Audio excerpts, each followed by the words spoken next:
Hey guys, John here, and welcome back to NASCAR 2005 Career Mode. Today, as I get all sing-songy for some reason, we are heading out to Rockingham to start things off, which, again, as I talked about before, not one of my best tracks, not sure what to expect here. This one could be a bit of a challenge. Let's do this. Alrighty. Qualifying here at Rockingham. So, yeah, getting down to the nitty gritty in real NASCAR. Definitely going to be interesting to see how it turns out as I'm recording this, and of course, since I'm recording it like the day before it has to go up, it's right before Phoenix, so yeah, and we did not qualify as well as I was hoping. Let's try to keep it down a little tighter around the bottom, not on the apron hopefully, but whatever. See what we get here. We gained a spot up to 5th is all, huh? Not what I was hoping for, to be honest.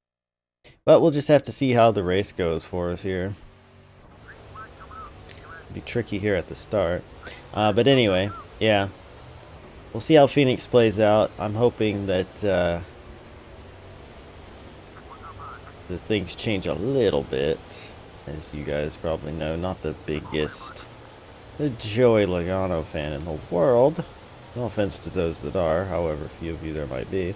But no, I'm kind of hoping that like Chase Elliott or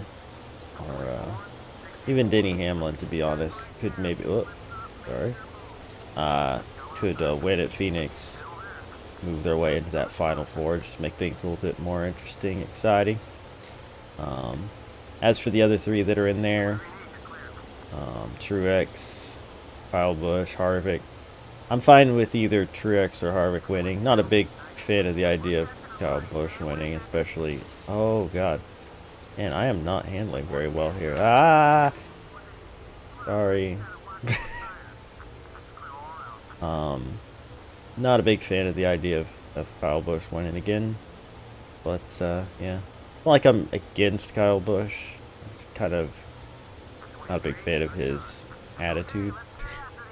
And I don't know. We'd just rather see one of those other guys win. It'd be really cool if we could see a first-time champion. You know, like Chase Elliott wins Phoenix and goes out and wins the championship at Homestead. That would be really cool. Be exciting. But we'll see. Also in the news, racing-wise, I'm sure most of you have heard, Roger Penske bought IndyCar. That's interesting for a couple reasons. For one, he's still planning on being an owner in the series, which feels a little, a little weird. It'd be like, you know, Rick Hendrick buying NASCAR and then still, you know, having Hendrick Motorsports or something. It's just a little weird, but whatever. And then there's the idea of what changes he could make to make things better, though. I think a lot of people are kind of panicking and like, oh, he's going to control the whole thing and use it to his own nefarious reasons or whatever. But I think the more important thing to note is that he wants to make some changes that I think will actually be good for IndyCar, which is, you know, more crossover with NASCAR. He'll probably try to make the Indy double thing easier, possibly. You know what I was thinking though? Like they've always tried to do the Indy 500 Coke 600 thing, right? But what if they moved the Brickyard 400 to the same day / weekend, or they couldn't do it on the same day, same weekend? That could be interesting. But I guess that would just be too many people like buying tickets for one thing and not for the other or something. So I guess that makes sense why they would want to keep it separate still, but whoa, where am I going? That's not how you do it. So yeah, maybe it's not a very good idea. But it would be interesting if they made the timing a little easier for there to be drivers going back and forth again. They've made it now to where it's almost impossible.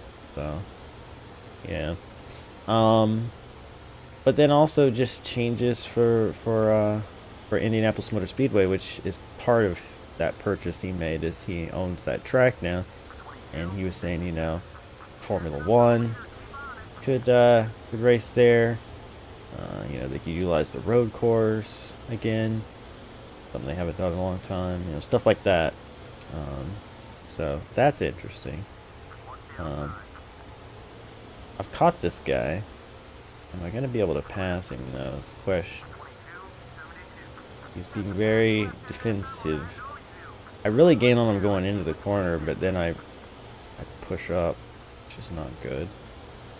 But anyway, so yeah, those all things that I found pretty interesting and things for the future. But yeah,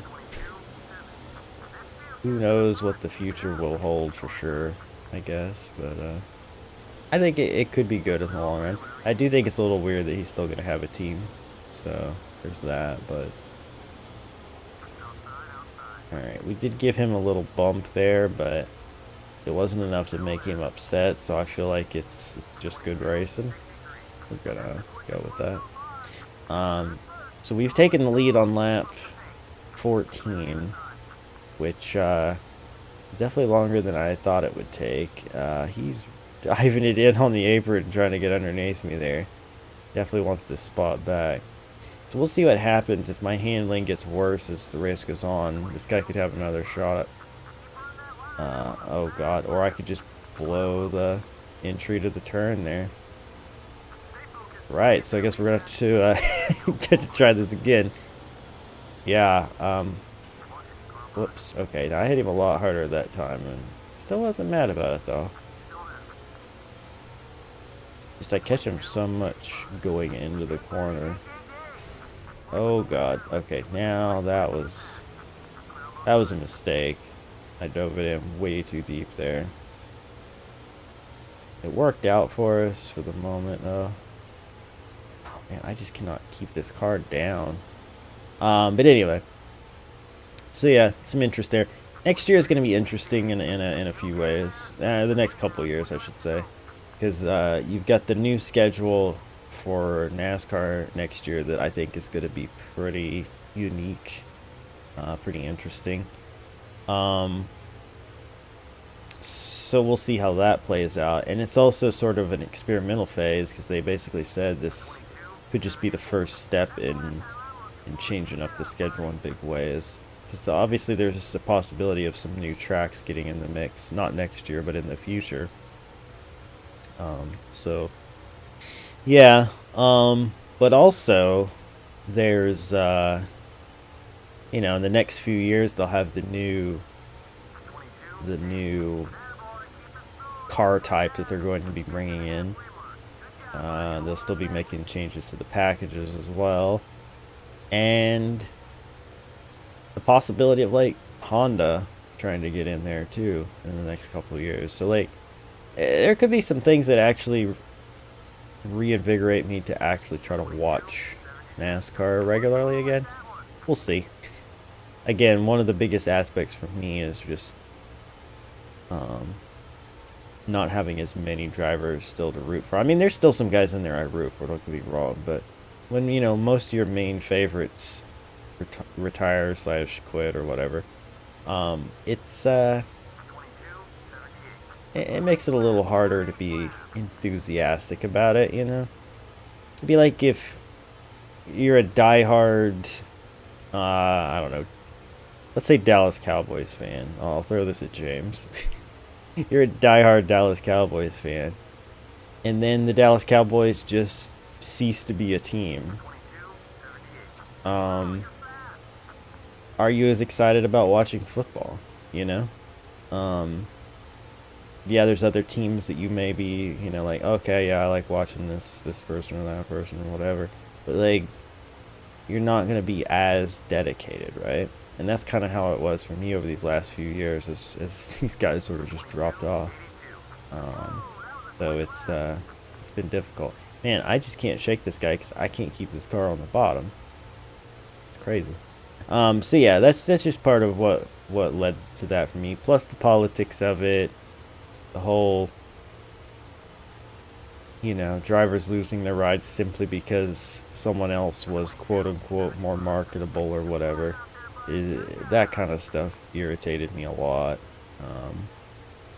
So yeah, there was a lot of reasons. But as we go into the future, a future without Brian France at the helm, a future with some big changes to scheduling and cars and a focus on trying to make things more competitive and all that, it could draw me back in. I think the main thing, though, that they need to get through their heads is that the reason we all loved racing from, a decade or two ago is because the cars weren't sealed off to the freaking track, and when people drove up behind each other, they didn't just get tight and push up the track or whatever, and that guy in the front get away. Like, that is 100% what they need to address, and they keep trying things with tapered spacers and fins and all these other things, and it's like, that's not going to, I mean, it might keep them in a pack or whatever. It may stop someone from driving away a lot, although at some tracks it's still been happening, so there's that. But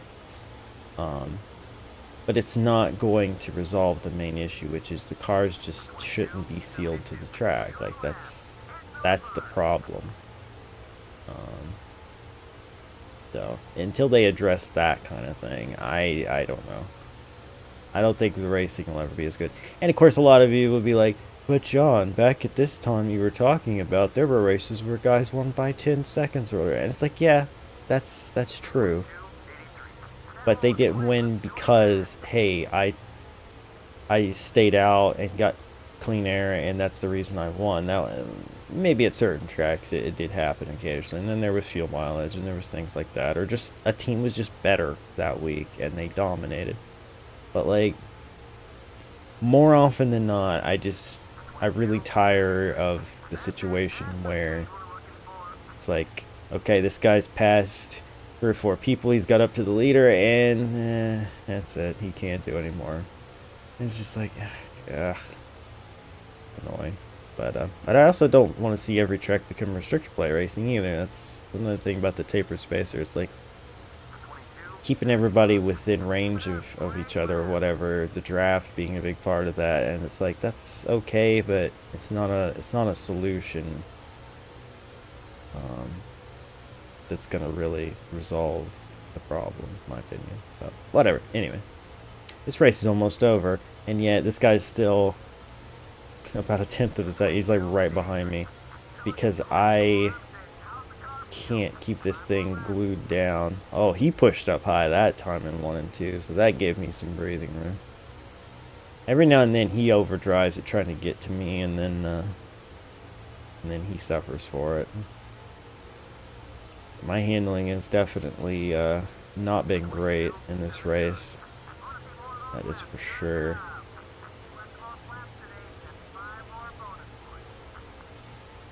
But yeah, Rockingham under the lights.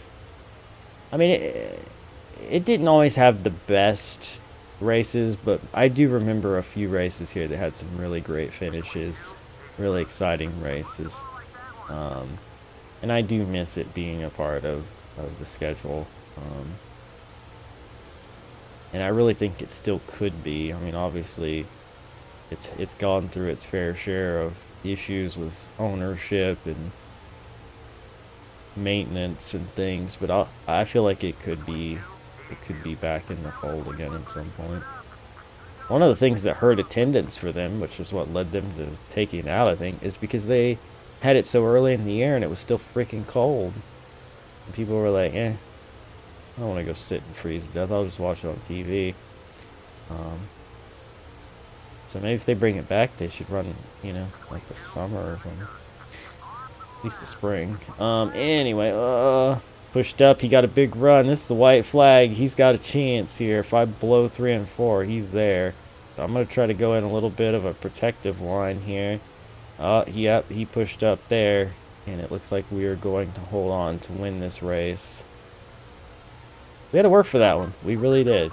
Some of these we have had to work for.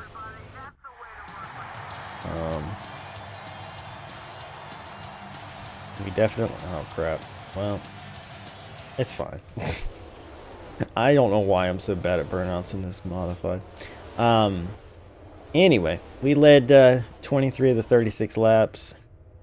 We held off the really intense competition of Dennis here.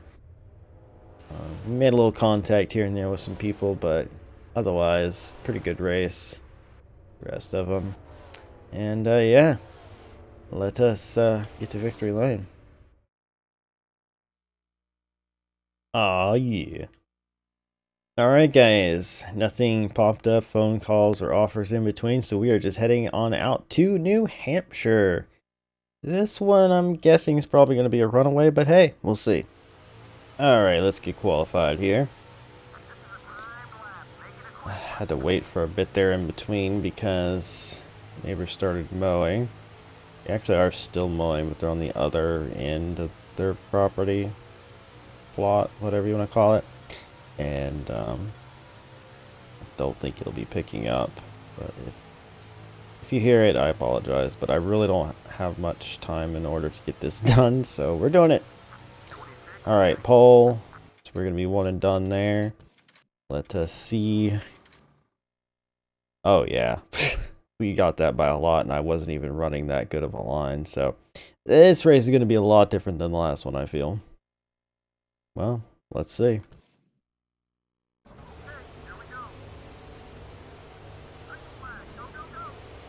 Honestly, if it is a runaway and I can cut part of it out, not only is that safe on episode length, but if the mowing kicks back in again loud, at least maybe, you know, there won't be video evidence of it, right? You won't have to hear it, so yeah. But yeah, unless I really frick up or my handling goes away, I don't think we're going to have too much of a problem because we already have a 4/10 lead after one lap, so yeah. Car's handling really well, very fast, and honestly the AI typically aren't that great here. This is one of those tracks that kind of suffers from short track syndrome, where even on the highest difficulty you find that you can just beat them. Granted, again, if you're in junk equipment you might have a harder time for sure, but I don't know, there's just some tracks that I feel like it's easy to win at, or easier to win at, if you have any knowledge of the game at all and everything, so yeah. But this definitely looks like one of those runaway situations. I really didn't have anything else to say, to be honest. Oh, one thing I will say, apologies for not starting up the NASCAR 06 stream series yet. Just had a lot of other things I've been enjoying doing instead. Minecraft, and I got back into Fortnite real heavy. If you have any interest in Fortnite, I'm going to be putting up some videos. I did put one video up. I'm going to put up some more videos of that here soon.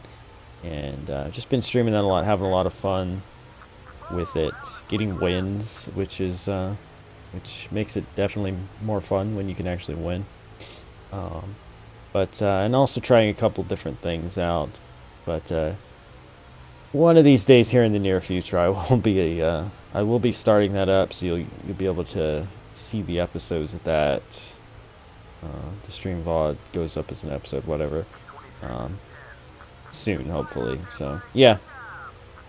But aside from that, just I've been enjoying playing this game. I know it's not going to get the same views or attention that 06 gets, but maybe over time it will. I think it'll definitely open up more once we actually start racing, you know, trucks and all that stuff. But yeah, anyway, we have a 2.3 second lead already. So I'm going to cut away, and I'll see you guys at the end of what is likely going to be pure domination in this race. Alrighty, coming around to 2 laps to go here. Been very smooth sailing, as you can see. 9.5 second lead. At fastest lap, 26.008. I was trying real hard to get into the 25s, but both my right front tires are worn, and I am just not able to run quite as fast as I had been. So, not going to be beating that lap time, unfortunately, but I tried. Anyway, yeah. White flag sponsored by Dodge. We could not be touched unless I just did something really, really dumb. But I did. So yeah. One thing you got to watch out for here at New Hampshire is getting down too low there in 3 and 4, because there's like a weird little spot that can like bounce your car. But anyway. I could just do like a proper burnout here. Yeah, that was pretty good. Look at that. Actually doing a burnout. Alright. So that went really incredibly well. Led every lap. Big surprise, huh? Wow, look at this. Hansen went from 5th to 22nd. Dang. Anyway, let's move on, shall we?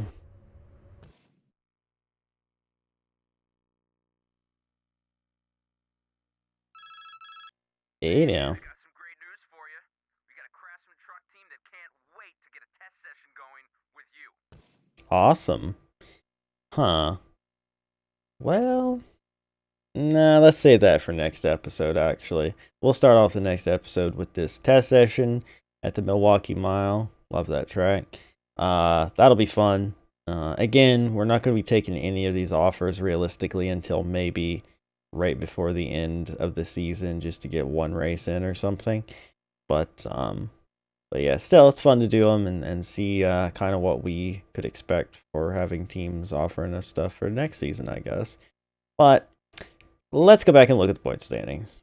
After those 2 races, we now have 1,900 points, which I don't know what the max points is you can have at this period of the season, because I've won every race, and I've led laps in every race. Did I lead the most laps in every race too? See, that I can't remember. But it's possible we might have max points so far, which is kind of crazy. 353 point lead. I mean, yeah. There's nothing really that's going to stand in our way of winning this championship. But, you know, we had to work for Rockingham. We definitely had to work for Rockingham. So I guess that's something to hang on to. But that is going to be it for this episode. Hope you guys enjoyed. If you did, hammer that like button, share with your friends, subscribe if you're new to join the Wolf Pack, and I'll see you guys next time for not only this test session, but Red Ball and Levi Strauss. So we have been to both of these places already. And definitely Levi Strauss was difficult for us. So that'll be interesting. But either way, see you guys then. Hope you enjoyed all that good stuff. Bye.